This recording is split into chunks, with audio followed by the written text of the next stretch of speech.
Thank you, Laura, and greetings, everyone. Thank you for joining us this evening. As the title slide now says, Mark Jones and I will be telling the story of Arthur Conan Doyle and the adventure of the Gaiola Malediction, a tragicomic tale of art, science, money, and mishaps. As you will soon see and hear, that story is worthy of such a melodramatic title. Before we get to the melodrama, though, we should begin with some gratitude by thanking the Portsmouth libraries, and especially Michael Gunton, Senior Archivist, and Laura Weston, Education and Outreach Officer, for all their good work on behalf of Doylean scholarship.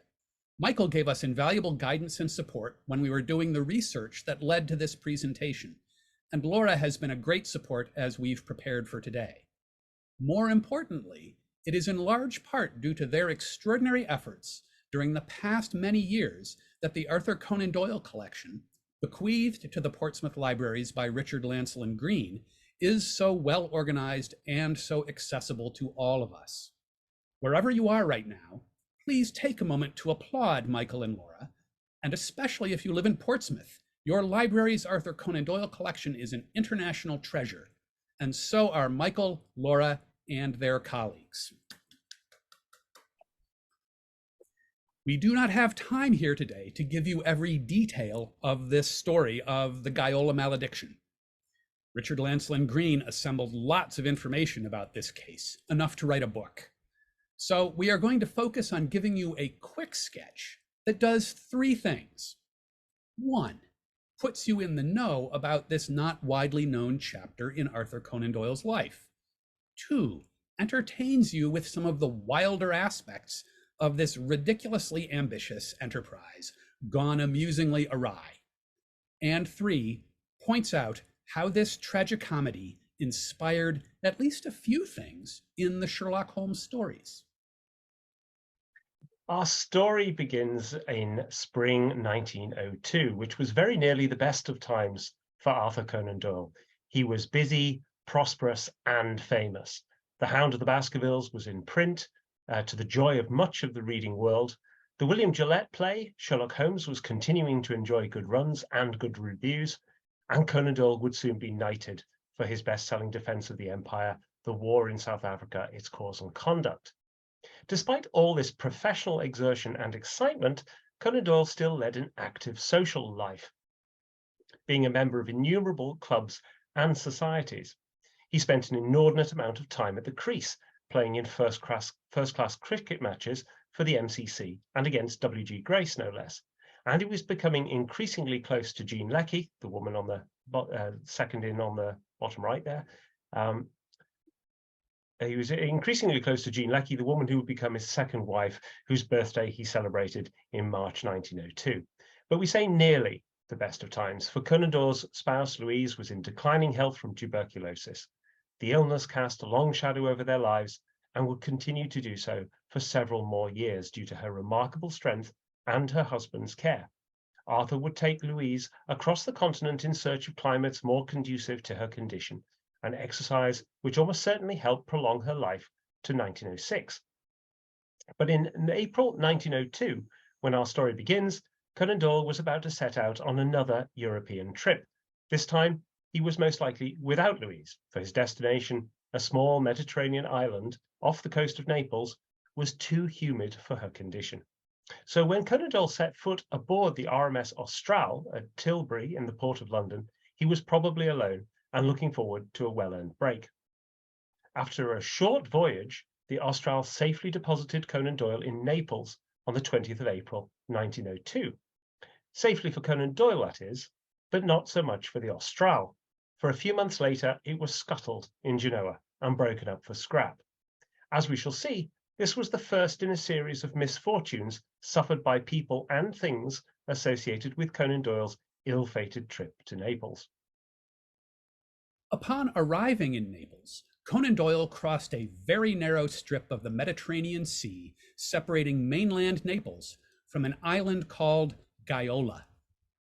It is a truly tiny piece of terra firma, too small to show up even on a detailed map like the one you are looking at now, and located just about 50 feet from the shoreline. Gaiola was owned by Conan Doyle's sister Ida and her husband Nelson Foley. Conan Doyle probably made the crossing from the mainland to Gaiola on a ropeway, a tiny, manually operated cable car installed by Nelson, who was an engineer by trade. The tiny island estate was often host to Ida and Nelson's guests, both the famous and the familiar. Gaiola and the views from it were and still are beautiful. It was and remains a miniature island paradise. In the years to come, though, numerous tales of misfortune, ranging from bankruptcies and broken marriages to kidnappings to suicides and murders, would plague the island's residents and guests. For now, we will give you just a few striking examples. In December 1926, the British newspaper The Sphere reported that Baroness Helene Barish had died during a visit to Gaiola. The ropeway used to get to and from the island collapsed while the Baroness was on it. She fell into the sea and drowned. Her escort, who should have crossed before her and who witnessed the accident, reacted by shooting himself. The spirit of misfortune that haunted the island seemed to have a special taste for prosperous writers. In addition to dismaying Conan Doyle, about which much more in a moment, it also preyed on Maurice Yves Sandoz, who made his fortune in pharmaceuticals and also wrote Gothic fiction, notably The Maze, published in 1945, a novel about members of the English royal family keeping a monstrous 175-year-old mutant amphibian heir locked in a room in a castle. After Sandoz acquired Gaiola, he was committed to an insane asylum. He died there by his own hand in 1958. Ownership of Gaiola continued to be accompanied by misfortune throughout the 20th century. For example, in the mid-1960s, J. Paul Getty, the American celebrity millionaire now remembered mostly for his fantastic art collection, purchased the island. A few years later, in 1973, Getty's teenage grandson was kidnapped in Rome, not very far from Gaiola, and mutilated by an organized crime gang. The kidnappers proved their capture of the grandson in a grimly Sherlockian way, reminiscent of the adventure of the cardboard box, by sending the boy's severed ear through the post. We could go on, and indeed on, but that's enough for now. You get the idea. Over time, the legend of the cursed island of Gaiola grew, especially in Italy, and it persists to this day.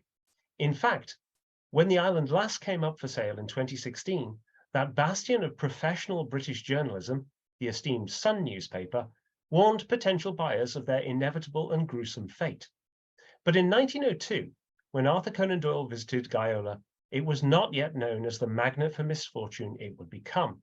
If only he'd consulted the spirit world before embarking, he might have avoided the disaster that awaited him. So what was that disaster? Well, the mechanism of the disaster that would ensnare Conan Doyle was, in fact, a mechanism. It was during his visit to Gaiola that he met another guest, Augusto Bontempi, inventor of the Mechanoglofo, a carving machine designed to make duplicates of sculptures. It was, if you will, an early form of 3D printing. Arthur was fascinated and impressed and enthusiastic, probably in equal measure. Buoyed by his natural optimism and imagination, and flush with success in his public and professional life, he purchased from Bontempi the British rights to the patented Mechanoglofo machine, his heart and wallet hungry for success. What Conan Doyle did not realize at the time was that he was buying rights to a machine that, to all intents and purposes, didn't work properly, and, as he would learn after much trial and error, couldn't be made to work properly. He was also blissfully unaware that he was launching an enterprise that would annoy him, his investors, business associates, and family members for the next 3 years. Now, it wasn't all bad news, and there are silver linings for Sherlock Holmes enthusiasts, which we'll come back to. But for now, let us focus on the gathering clouds, and on one dark cloud in particular, which appeared in the form of the enterprising Anglo-American sculptor William G. Jones, no relation, with whom Conan Doyle formed the Automatic Sculpture Syndicate Limited. How Conan Doyle and Jones first met remains a mystery, but there can be no doubt that Arthur came to rue the day. Jones was a professional sculptor and stonemason, but he was also something of a slick operator, not a full-time con man, but certainly someone who mixed his professional skill at building in stone with his semi-professional skill at perpetrating fraud. Indications of Jones's rather casual relationship with the truth showed up early in the marketing of the Mechaniclopho, now renamed the Sculptograph. In particular, there was the way Jones characterized himself to journalists, depending on the audience. How do you make yourself seen to audiences on both sides of the Atlantic Ocean like a personage with the gravitas to lead a cutting-edge enterprise that mixes art and engineering, when in fact you are nothing more than a rather sleazy small-time building contractor? By coloring the truth, of course. For Jones, that meant suggesting to journalists in the UK that he was an important sculptor from America, and suggesting to journalists in the USA that he was an important colleague of the great Arthur Conan Doyle from England. So, what do we find about Jones in newspapers in the UK? Lines like this from Lloyd's Weekly News. Quote, "The Sculptograph was invented by a sculptor of Naples, Auguste Bontempi, whose rights have been acquired by Sir A. Conan Doyle of Sherlock Holmes fame, and Mr. W.G. Jones, who, English by birth, has made a name as one of the principal sculptors of the United States." End quote. All true, except for that last clause. Jones was not a principal sculptor of the United States. Indeed, he was not even a second-rate or third-rate sculptor of the United States. He was an artistic nobody in America. And what do we find about Jones in newspapers in the USA? Lines like this from the Kansas Sunflower, quote, "Conan Doyle and W.G. Jones, also of England, have acquired all the British rights to the invention," end quote.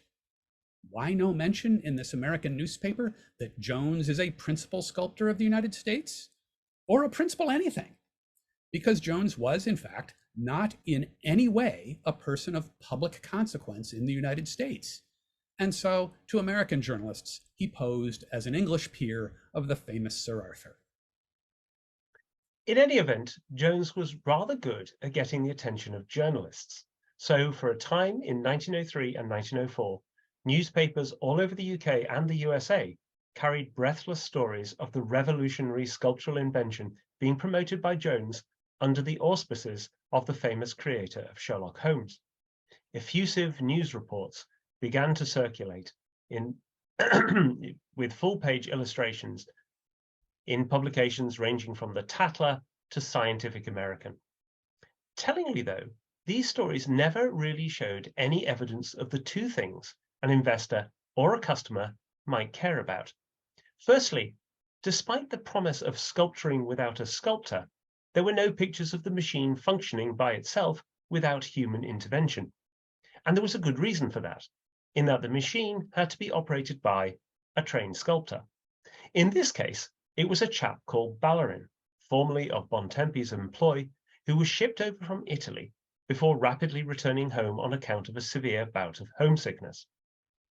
Secondly, and even more importantly, while there were plenty of images of indistinct blocky carvings becoming slightly less indistinct and slightly less blocky on the machine, there were no pictures of complete machine-only finished sculptures coming off the production line. The reason was that the machine could only get the carving part way, after which it needed the attention of, you guessed it, a trained sculptor. At one point, the company sent out a misshapen bust to be finished at a cost of £25, only to discover that the market value of the piece was less than 10. In other words, there was plenty of evidence. There was no evidence that the Sculptograph could make a good sculpture cheaply, but plenty of evidence that it could make a bad sculpture at great expense. No clear-eyed investor would risk their own money on such a manifestly unpromising project. Perhaps that is why the deep pocket that Jones and Conan Doyle were most interested in bringing into their investor group, George Nunes, the savvy, successful, and wealthy entrepreneur and publisher of the Strand magazine, refused to invest unless, as Jones put it in a January 30, 1904 letter to Conan Doyle, quote, "We carried the matter through on the lines laid down by him," end quote. We suspect that the lines laid down by Nunes were consistent with his baronial motto, Festina Prudenter, which means in English, hasten prudently. Jones and Conan Doyle certainly were not showing any signs of prudence, and while they may have been trying to hasten, they weren't getting anywhere. And so it should come as no surprise that Nunes ignored their entreaties. Nunes was no fool. And as the slide you are looking at suggests, while he was smart enough to avoid investing in the sculptograph, he was also smart enough to see that stories about the awful machine would appeal to his readers. So, while Nunes was saying no to Jones and Conan Doyle, he was saying yes to publishing about their crazy contraption in the Strand. After the initial burst of news coverage in late 1903 and early 1904, there was little follow-up because there was little to say. The Automatic Sculpture Syndicate never had any satisfied customers, or any customers at all, as best we can tell, and it sank like a stone of its own sculpting. The demise of the Automatic Sculpture Syndicate is cringeworthy to witness from the outside, even today. It must have been downright painful to experience from the inside back then. Before we follow that decline into the depths, we should pause, though, to acknowledge that Conan Doyle was not without fault for this mess. He was a smart, observant fellow. And, like Jones, he had never seen the sculptograph produce any genuine finished sculptures. Yet there he was, chairman of the Automatic Sculpture Syndicate, trying to get people to invest in it. Yes, Conan Doyle may have been deluding himself, and yes, he was good at that. Remember the Cottingley fairies?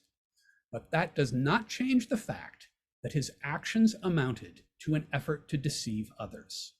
So, let us temper our sympathy for Conan Doyle as we watch Jones take advantage of him, as both men sought to get rich on the false promise of the sculptograph. Conan Doyle may have duped himself into believing in the sculptograph, but that does not mean he was a complete dupe. At some point in the course of the sculptograph business, he quite rightly lost confidence in Jones, and Lord alone knows there were plenty of opportunities to do so. Perhaps the earliest was this in January 1904, when Jones, on the hunt for new investors, decided to print prospectuses for the great and the good.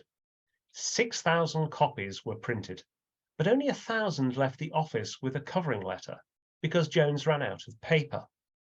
This was probably just as well, since Jones included in the letter, and much to Conan Doyle's annoyance, a list of prominent investors, many of whom hadn't actually invested yet. They included the aforementioned George Nunes, who rightly felt abused and promptly declined to have any more to do with the enterprise. Or maybe it was later that same month, when Jones proudly wrote to Conan Doyle that he had discharged Ballerin's hopeless assistant, quotes, at a moment's notice. The aggrieved assistant promptly sued Jones for breach of contract and had him hauled into the courts. As it happened, this was good practice for Jones, for shortly after, he was before the beak again for assaulting a customer.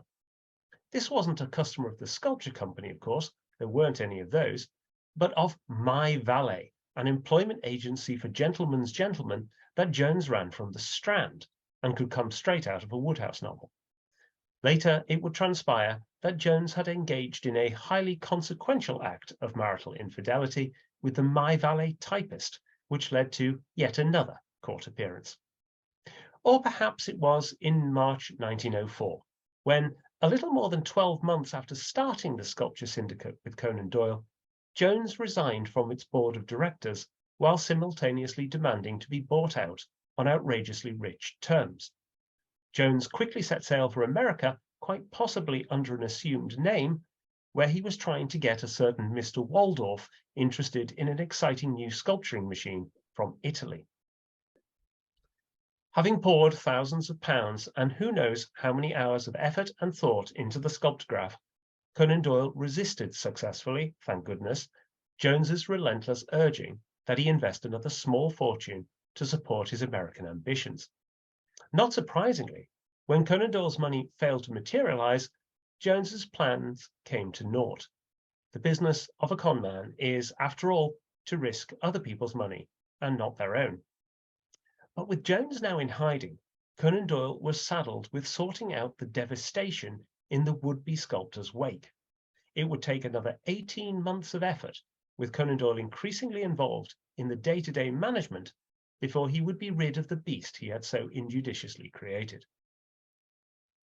First, there was Jones's laughably incompetent decision to lease a building that was too small to house the company's sculptograph machine and that lacked gas to power the machine and water to cool its drill bits.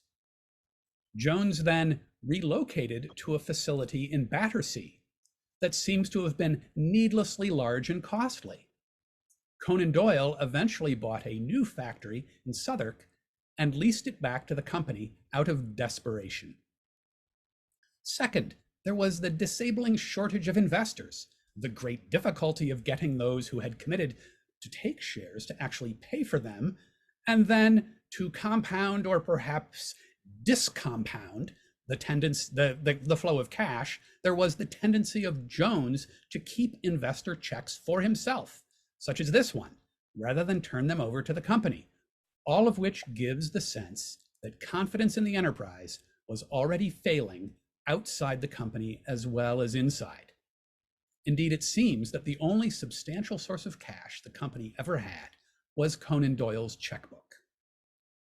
Third, there was Jones's profligate spending, destructive management, and opaque accounting.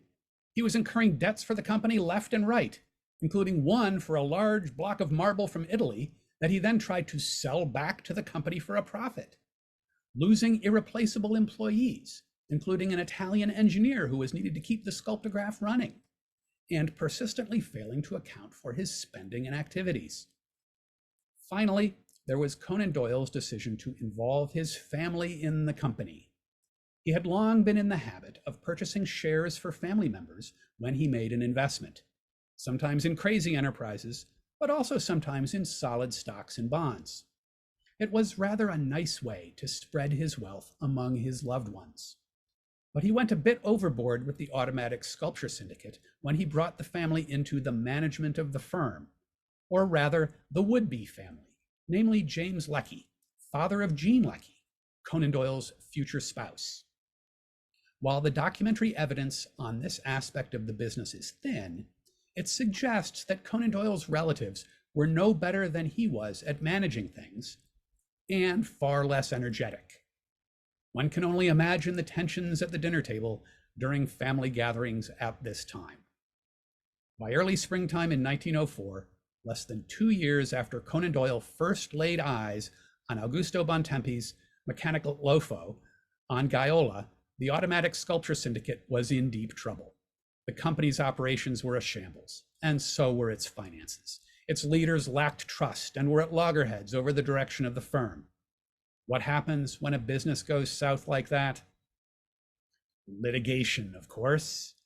By mid-1904, Jones had filed suit not only against the automatic sculpture syndicate, but also against Conan Doyle himself, claiming entitlement to a lot of company stock and to a lot of cash. Soon, Conan Doyle was talking about hiring a full-time lawyer just to deal with the syndicate's problems with Jones and his own.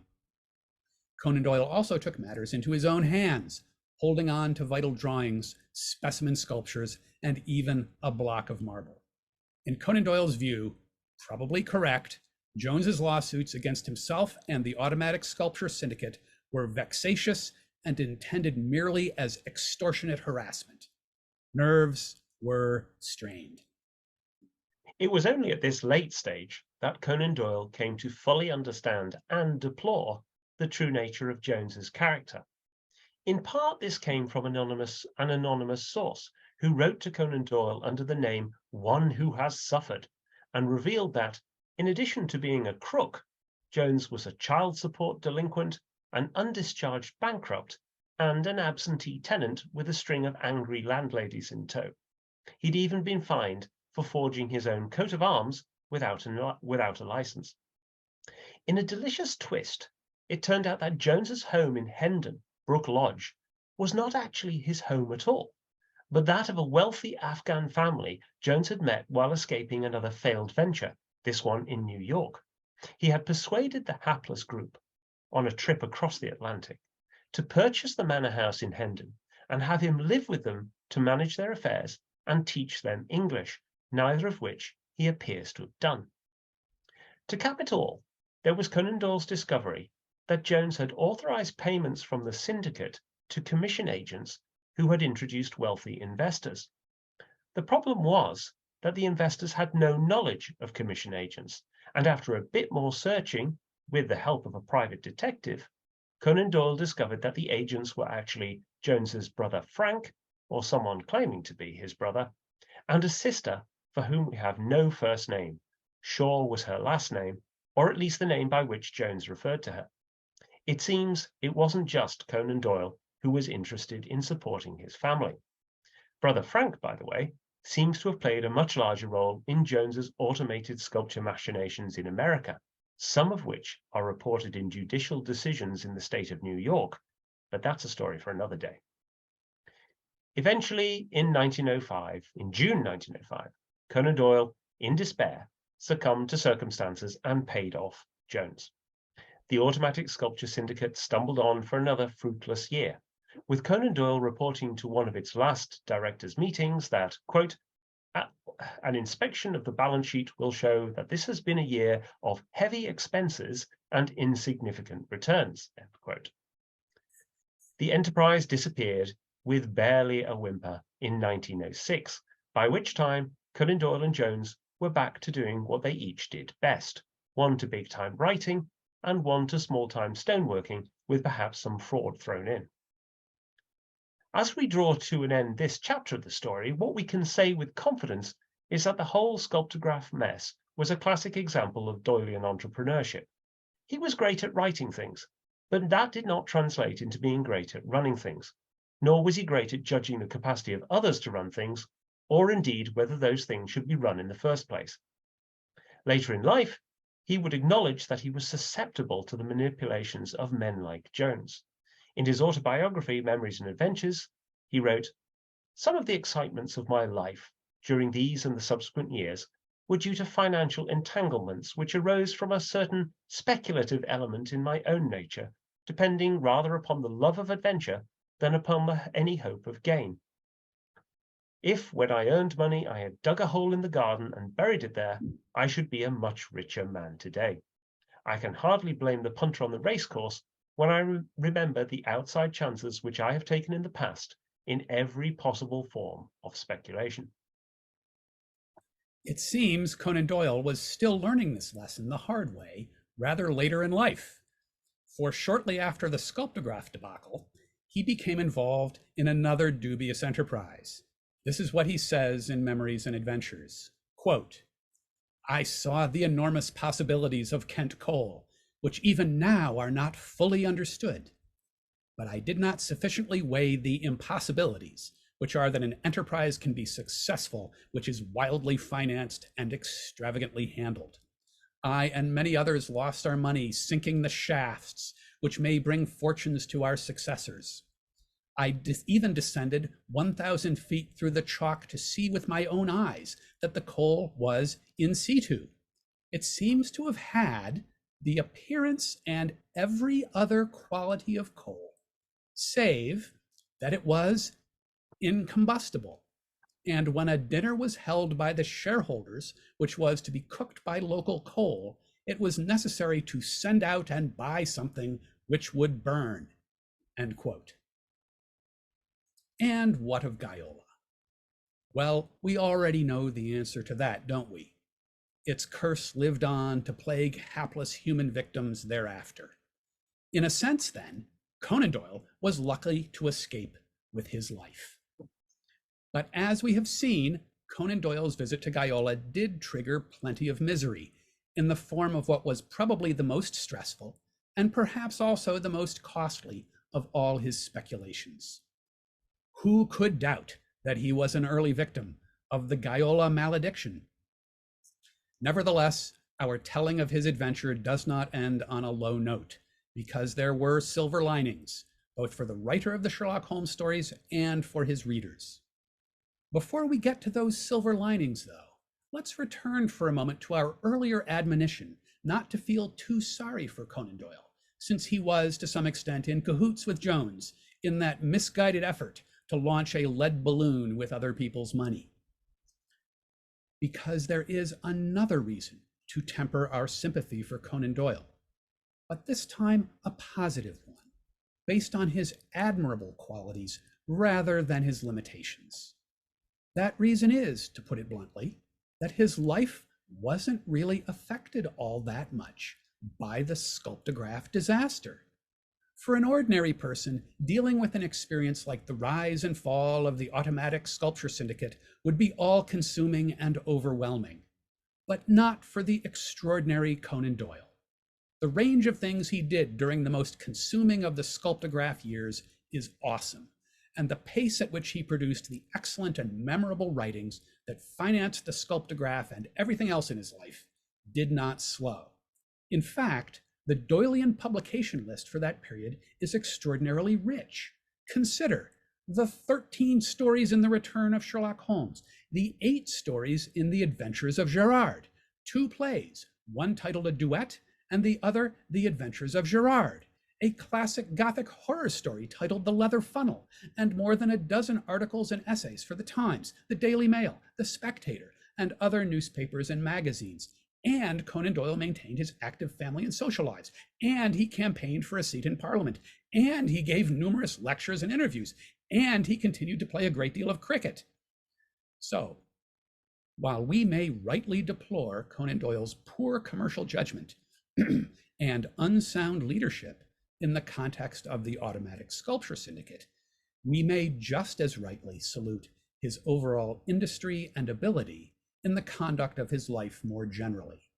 And, of course, we must sympathize with his exposure to the Gaiola Malediction. Now to those Sherlockian silver linings, of which the first will have already occurred to you, no doubt. It can be no coincidence that at the height of the sculptograph enterprise, Conan Doyle wrote The Adventure of the Six Napoleons, a story which concerns a mad Italian sculptor who tracks down 6 identical busts of Napoleon in search of the cursed black pearl of the Borgias, which is secreted in the base of one of them. Might this be an early form of product placement?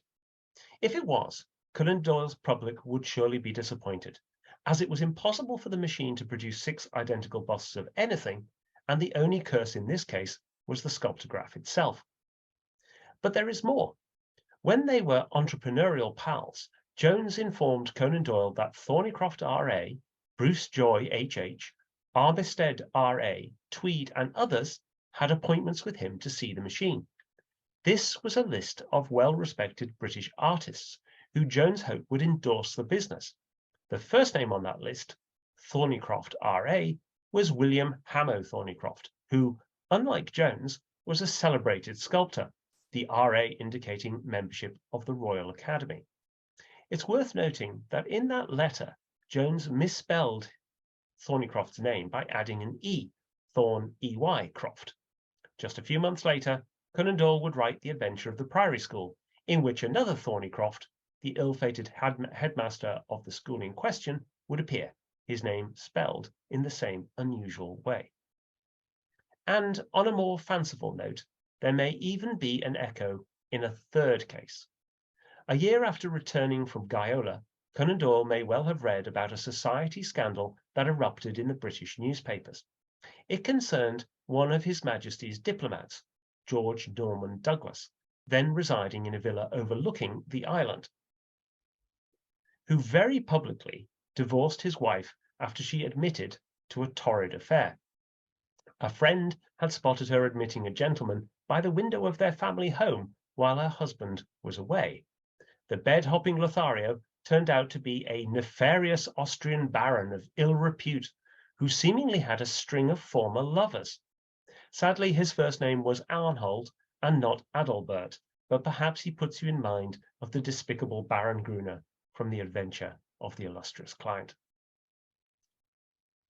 There may well be more connections between the sculptograph and Sherlock Holmes, just waiting to be discovered in the Arthur Conan Doyle collection at the Portsmouth Library. We're looking forward to returning there soon to do more digging ourselves. But for now, we draw a curtain on the adventure of the Gaiola Malediction. Who knows if the curse continues, or whether it can be conveyed through the medium of Zoom to you at home. But if you are ever faced with an opportunity like Conan Doyle, remember Sherlock Holmes' maxim that art in the blood is liable to take the strangest forms, and the equally important Latin proverb caveat emptor, which translates as buyer beware. Thank you for listening. Laura, if there is time, we would be happy to try to answer some questions if anyone has one. Thank you so much. That was well worth the wait. It was absolutely fantastic. I just want to say ouch. Ouch indeed. Just ouch. It's quite a painful thing, isn't it? Okay, we've got a couple of people raising hands. We will try to do it this way, but bear in mind there's 50 people. How amazing, 51 people. So we will try doing unmute mute, but we may have to revert to messages. Okay, so if I ask, I can just see Richard's. Sorry, I can't see if that's first name or second name. Would you like to ask a question? Yeah. Yes, I would. I'm just testing my memory. Did Richard Lancelin Green draw this connection with the six Napoleons in his Oxford annotated? Yes, he did. And in fact, it's worth saying that he connects that in the Oxford annotated, and he collected the bulk of the material that we've been able to draw on today. There are actually two enormous box files in the Portsmouth collection. One of them is pretty much all of the correspondence relating to the Automatic Sculpture Syndicate, and the other set of notes that Richard had prepared, which astonishingly are pages and pages of notes, but he seems to have only really condensed them into 2 paragraphs in the back of the in the footnotes for that edition. He didn't spot the Thornycroft. The Thornycroft is the only thing that we can add to Richard's illustrious scholarship, I'm afraid. Okay, thank you.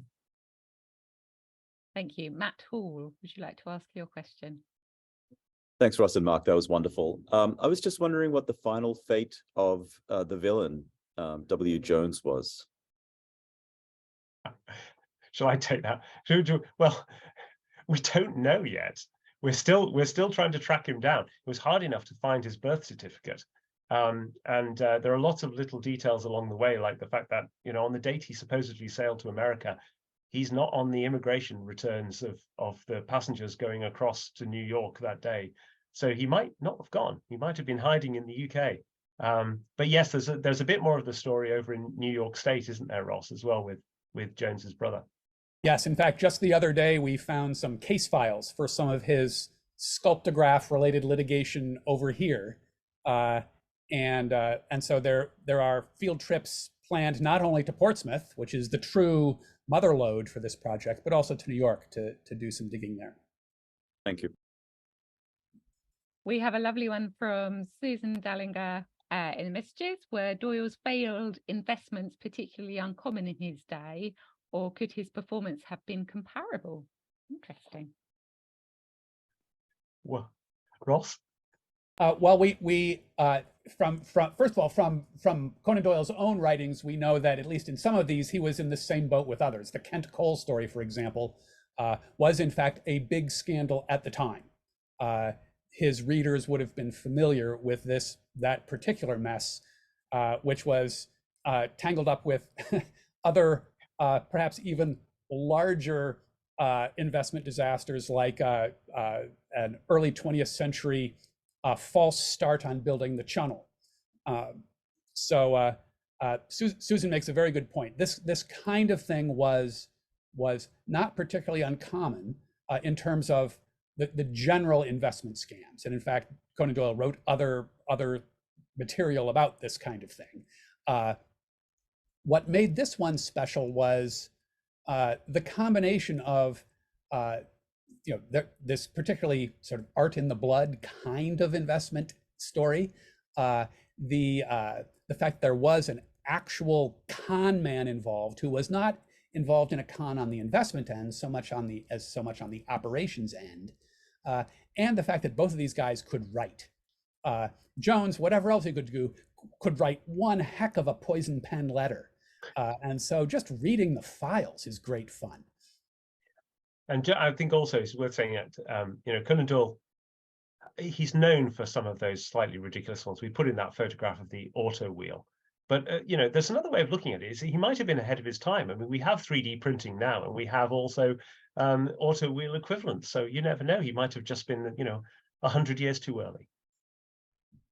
I really think that's the case. I'm so upset to know that that photo of the auto wheel was a disaster, because in the collection we love that photo. I use it for loads of things. So that's you wait, I've got a new lady who started with me, Emma, and she loves that photo. She's very into cycling, and I'm like, oh, you've got to see this photo. So yeah, she might be a little bit more disappointed knowing it was a failed business venture. Anyway, Bert Walder asks, or actually says, the Page typesetting machine is notable for substantial investment that the prominent writer Mark Twain made into a failed endeavor.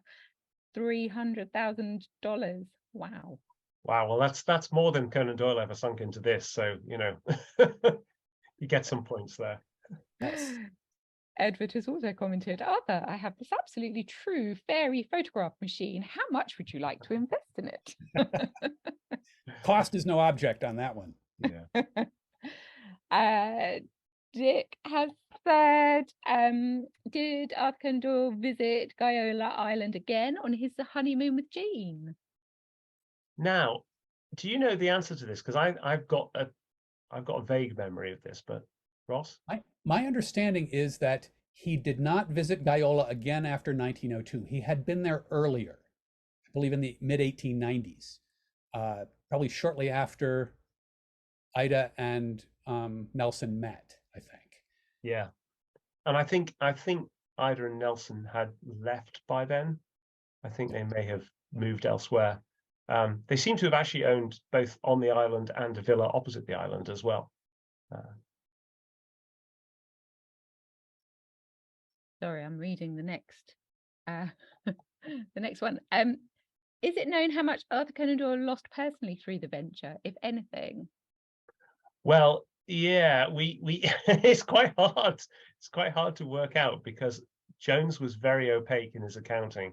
We know that he sunk probably in the region of about £2,000, which I think by the calculation is about 150,000 today into the venture. But probably the biggest investment was time and effort, and blood and sweat spilt, because it's quite amazing to see some of the letters he's writing frantically to his lawyer in London on letter-headed notepaper from the Scottish boroughs, from Hawick, where he's in the middle of campaigning for a parliamentary seat.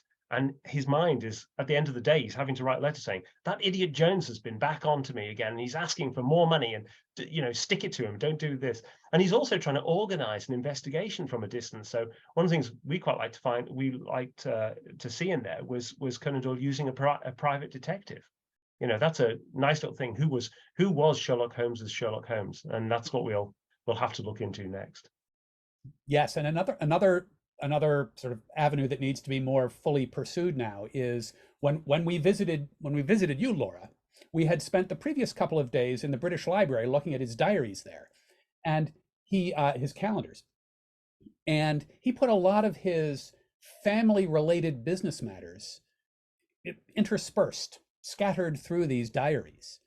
And we were just talking recently about how we need to go back and relook at these things with an eye to entries that might be spending on this project, as a way to get sort of some further insight into the accounting. But because Jones was not only not trying to keep track of things, but apparently trying very hard to not keep track of things, whatever trail there is going to be muddied. It's just incredible, isn't it? It's such a fascinating story with so many different avenues that you could go down. Please don't stop researching. I'm finding this very, very exciting. So part of my role is obviously promoting the Conan Doyle collection as far and as wide as possible.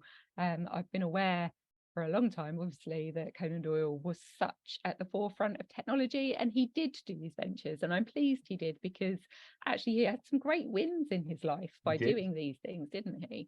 And so I try and push to get, so I've got a really good relationship with the creative industries department at the University of Portsmouth, and we're exploring a virtual reality kind of like a computer game, like a investigation, if you like, but on VR. So that's kind of one of our things, and I do like those sorts of projects where we get to use, mainly for me, but new technology, and we get to do stuff in Doyle's honour, really, because it's quite impressive, isn't it? Yes, and Laura, if I may, a consolation for you and for your colleague who likes powered bicycles. It's important to recall, to along the lines of what you're talking about, with him being ahead of his time, that Leonardo never built a helicopter, right? And Arthur Conan Doyle never cranked a sculpture out of his sculptograph, but they both had vision. Maybe it's that. Yeah, I like that, definitely. Yes, think of Conan Doyle as the Leonardo da Vinci of failed entrepreneurs. Did Richard Lansing Green visit Gaiola? Well, we don't know for sure. I mean, I suspect not, because we went through the box which related to his analysis of the papers, which seems to have been limited to the patents and the timing around the patents. I don't think he did any particular work into Jones and all of those kind of machinations. But looking, there's nothing in there to indicate he was at Gaiola. And I suspect if he had been, it would have been in that box, because the collection is quite remarkable for what he had in there. I know friends of mine on the call, Paul and Teresa, will told me the story that he didn't just go to the first night of a play. He went to every subsequent night of the play to collect the handbill, just in case it was different. So, we get mountains of things. So the fact that we haven't seen, a Gaiola postcard in there would suggest that he probably didn't go. That's a wonderful point about Sandoz Company, John. I did not know that. So the Sandoz pharmaceutical company, I believe, invented LSD. Wow. There's a song from the 60s by Eric Burdon and the Animals called Sandoz, which is about an LSD trip. And that's how I found that out. Wow, that's great. That's a brilliant fact. I love that. Thank you. Okay, so the sequel presentation is going to have to be called "What a Long, Strange Trip It's Been." John, is that what you're saying? You're there, Ross. It pretty well would be, yes. Sorry, I couldn't resist. Right, we've got, I think it's a little cruel to judge him for the investment. This was a startup, that's true. Yeah. The idea was attractive and the product development failed. Still true today. It's not quite there in a story, but there are modern analogies. Yeah. I think that's perfectly fair, Matt. And hopefully we've done it in a light-hearted way. I think he suffers from a particularly unscrupulous character in Jones, who misrepresents an awful lot of what's going on there. And it's interesting how Conan Doyle is, he is in the chairman role, but he's at sort of 10,000 feet, and then has to really get into the weeds. And one of the first things he does is he writes to the board of directors and says, Jones has got this in a terrible mess. And then he rolls up his sleeves and he gets on to try and fix it. So I think he definitely felt a duty towards the investors. I think he felt an obligation. He wanted to do something about it to come out the other side. And I think with it, if effort alone had been the requirement, he'd have made it work. But actually, unfortunately, it didn't. So that's where he got stuffed. So we have another question. Do you know if there are Doyle day-to-day diaries dated later than 1903 somewhere? P.S. Wonderful talk. I enjoyed it very much. There are in the British Library. There are lots that go through to 1922. They're not consistent, not complete, and some of them are disbound because Dame Jean, before depositing them, took out a lot of the blank pages. So only the ones that have got writing on have been retained. So you get a partial picture. What is interesting in that is you do get information about the stocks and shares that he bought, the ones that he gifted to members of the family. But the thing I always love about his diaries, particularly in the 1910s and 20s, is that at the back, he always has three things, pretty much. One of them, four things actually. He has his income for the year. He has the total number of words written. He has his cricket scores. And if he's on a diet at that time, he has his weight. And he tracks those four things in the little letter at the end. But you can go through the diaries and see those. They're really interesting. They give you a little bit of a snapshot into what's going on. And there are bits and pieces and hints and clues about his writerly life as well. Again, they're not always there, but you will get notes about when he starts working on something, or when he finishes working on something, or when he sends something off to Greenough Smith. And so it would, even if you were not planning to write or present, just to go there and to get a taste of his life, that would be a good place to go. I must say, though, that in terms of if you have an interest and you want to know everything that a brilliant, energetic person could possibly know about a Doylean subject, the place to go is Portsmouth, because there you get to follow in the footsteps of Richard Lancelyn Green. And there are 2 boxes about the sculptograph. And how many total boxes are there, Laura? I'm not sure. That's a Michael question. I don't know how many boxes there are, but it's 2 rooms, 2 strong rooms. But that's just the archives. So we say that it's about 40,000 archives. Yeah. I've done this job for 13 years now, for a long time, and I know, stretch the imagination, do I know everything? And these talks are just brilliant because we get to share the information, like you guys, like, you know, Michael's doing the talk on Wednesdays. It's nicely timed. Can talk about the next the next lectures. Michael's on Wednesday. We have wonderful chap he recently joined us as a detective, and his job has been looking through the 16,000 books and rummaging. He's a Sherlock Holmes fan, and the things that he has discovered since, well, I don't think he's even been doing it very long, is just fascinating. And he sends them to me, and I have to proof check them. I'm like, I don't know. So that talk is on Monday, on the 3rd. The collection, I don't think we'll run out of subject matter anytime soon. No. I really don't. It's interesting, isn't it? I'm aware we're just a little bit over, so I'm just going to read through time-wise. So I'm just going to read some of these. It's not unreasonable to imagine a successful sculpture machine since Benjamin Cheverton developed one in 1836. I wonder what happened to that one. Interesting. I found those up to 1903 in the British Library, but nothing later. I'll inquire. That's the diaries. Thank you. Yeah, back to the diaries. Do you think Doyle was drawn to such characters as Jones? I'm thinking of George Bird. That's a good point, actually. It's a really good point. I think if he had a sense that if he truly knew Jones's character, he probably would have been quite attracted to him for that purpose. I think he quite likes those kind of slightly maverick ones as well. I think where he would have drawn the line, though, is as soon as he heard about the sort of consequential act of marital infidelity, because there's certain bits of Jones's behavior that I think would have absolutely horrified Conan Doyle. In fact, right at the beginning, one thing that we didn't mention right at the beginning,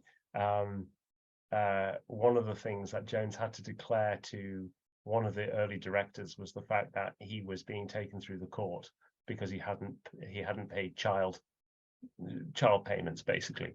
And it's interesting, what we haven't been able to find out is if Conan Doyle knew that or not, because I think that would change his would easily change his view, I think. Wow. Yes. The mind boggles, isn't it? I think he's such an incredible man. Really, really fascinating to know if he was an entrepreneur, which he is, he's coming across as an entrepreneur, then he would have believed in everyone and everything, really, wouldn't he? He would have given everyone the benefit of the doubt. He was a risk taker, because otherwise he wouldn't have achieved anything, I suppose. Absolutely. Yes, but a risk taker with an extraordinarily deep keel. We hear stories about him sitting in a corner of a room with the family going noisy around him, and he's writing away. He clearly did that at a larger level as well. Think about his life during this time. And yet his mind is continuing to turn out these wonderful stories week after week after week. He was a very steady ship in a storm. Yeah, totally. Amazing guy. Totally. Thank you. Has anyone got any last questions before we go? There's just that one there from Bert, I think, is worth asking because it's good for you, which is, does Portsmouth have donations? We do indeed. You would have to private message me. You should have my email address in the Zoom link.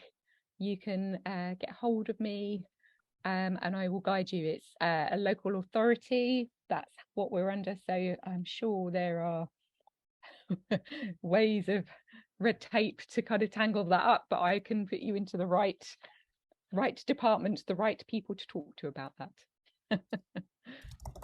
Thank you so much. Any other questions? I don't want this to end, sorry. Thanks, guys. That was wonderful. 700 boxes of archives and 300 boxes of magazines, to come back on that question from earlier. Thank you, Michael. So what you're saying, Michael, is that Mark and I should plan on a year visit next year. Yeah, absolutely. Yes, you might just relocate. If you've got a third strong room, we can set up some. Yeah. Oh my goodness, that would be fantastic. Please come. Everyone come to Portsmouth. You're all more than welcome. It'd be great. We could have Doyle party. We could have a library lock-in with everyone. Come along.